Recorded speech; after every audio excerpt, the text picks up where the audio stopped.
Government's response to COVID was designed to enhance corporate profit. Inflation was completely intentional, and we have receipts to prove it.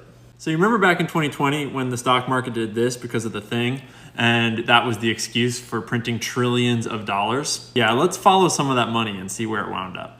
If you remember, we printed all that money because businesses were going to collapse. The economy was going to go under. So did businesses collapse? Well, small businesses did. But it turns out that big businesses and corporations did pretty fucking well. Over the first 22 months of the pandemic, Albertsons' profits increased by 325%, Amazon's by 100%.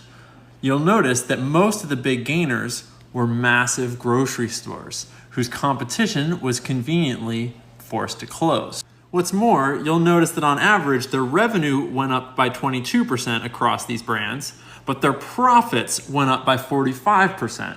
Why are they making so much more money compared to their revenue all of a sudden? That's weird.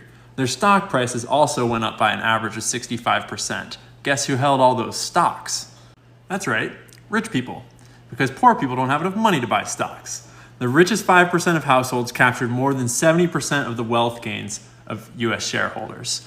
You'll notice that this graph scale actually starts with that category over there on the left is the entire bottom 50% of the US. And up here, this whole section is actually only 5% of the population. From January 2020 to October 2021, Jeff Bezos' personal wealth went up by $110 billion. As it turns out, while we were forcing all mom and pop's businesses to close for everyone's greater good, all these mega corporations were recovering just fine. This chart shows the point where the company broke back even with its previous stock price before COVID, and then the gains incurred since. And you'll notice that companies like Amazon aren't even on this list because they never had substantial losses. They were up only the whole way through. And anyone familiar with the stock market will know that after this horrible COVID crash, what did the stimulus do? Well, it surged stock prices into the craziest bubble of our lifetimes. And you know what all the CEOs and insiders did during this bubble? That's right.